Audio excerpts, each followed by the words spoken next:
If you were to approach a random person on the street and ask them who was the most popular musician of the 1960s, they would probably answer with the Beatles, the Rolling Stones, or the Beach Boys.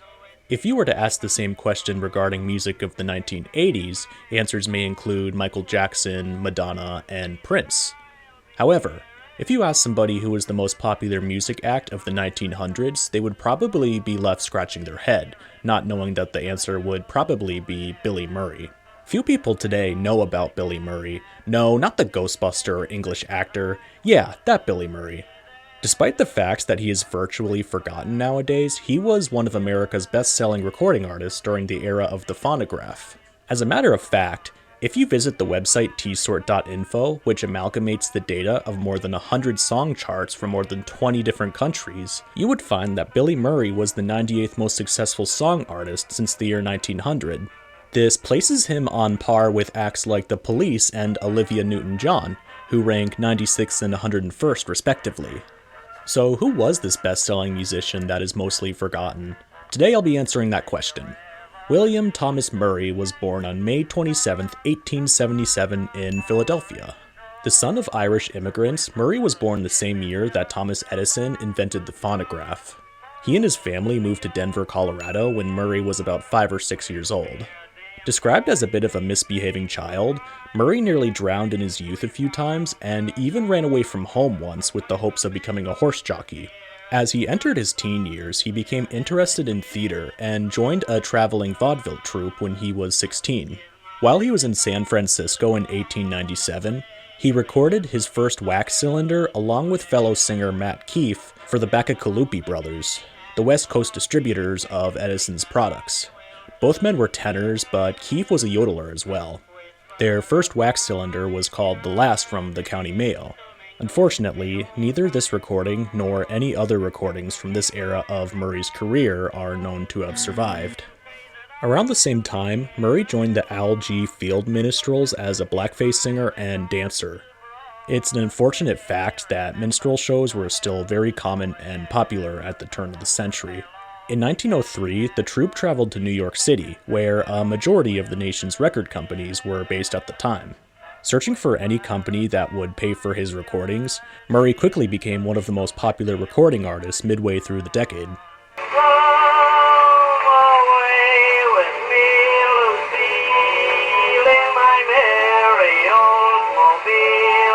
With his recordings, Murray was bringing something new to the table that other recording artists weren't bringing at the time. During an era when most recording artists sang with a formal, operatically influenced style of singing, Murray brought a more natural conversational delivery. This style of vocalization earned him the nickname the Denver Nightingale. He would bring comedy to some of his recordings, singing in a deliberately flat tone to deliver the comedic effect.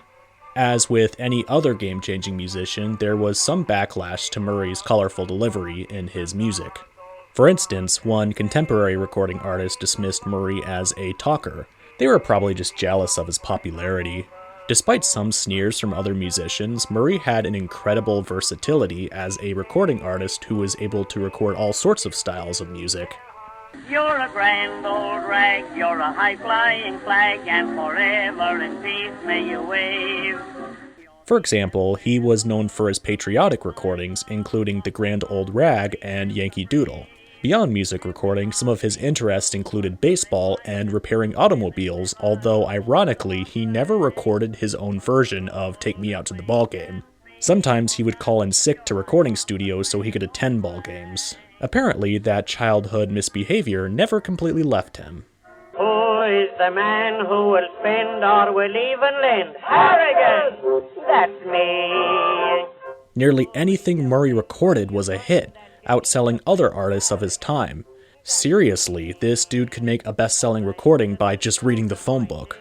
For this reason, Murray recorded for all the major phonograph manufacturers, including Edison, Victor, Columbia, Zonophone, Leeds and Catlin, American, Indestructible Cylinders, and the International Record Company. Not only was he successful as a solo recording artist, but he also had many successful collaborations with other acts as well. He recorded many duets with Ada Jones, one of the most popular female singers of the phonograph era. Oh,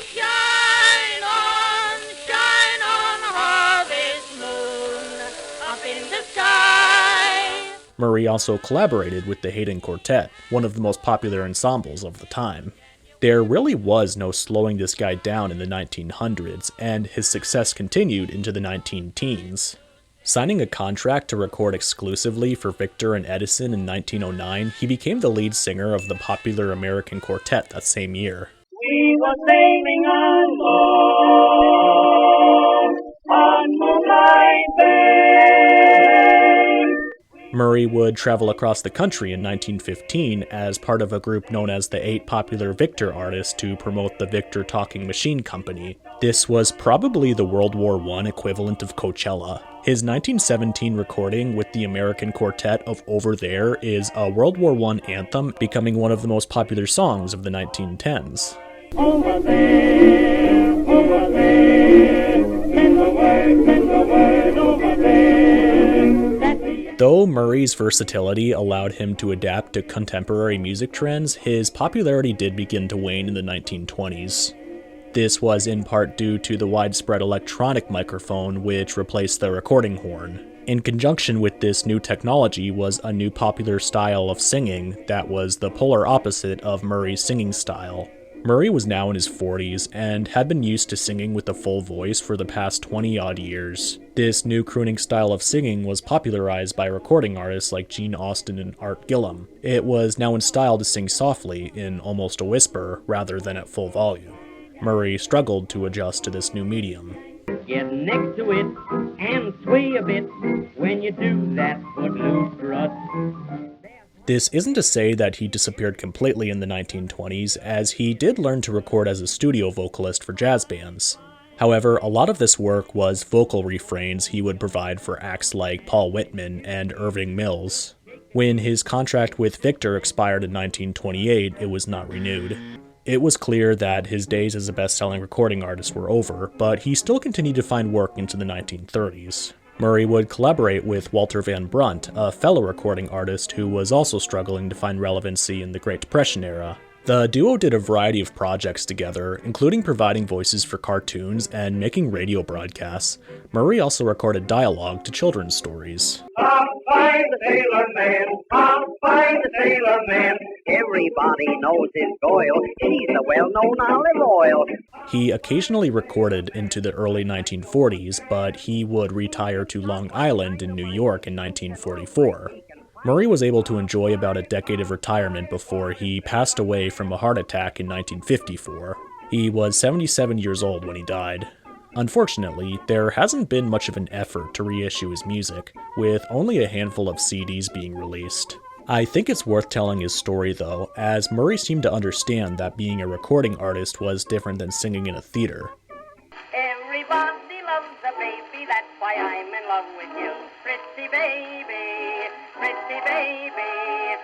Bringing his unique style of vocalization to his recordings, Murray popularized countless songs along the way, some of which are still recognized today. Truly a prolific singer, Variety has estimated that Murray has made between 6,000 and 10,000 recordings in 45 years, selling up to 300 million records in total. Hearing his recordings today provides an excellent window into life in the early 20th century. Reflecting American culture, his music provides a unique perspective into old styles and technologies. For these reasons, he is worth discussing and celebrating. Thank you everybody who watched the video. If you would like to see content on more recording artists from Murray's era, please make sure to subscribe to the channel and click the bell as well. Have a good day.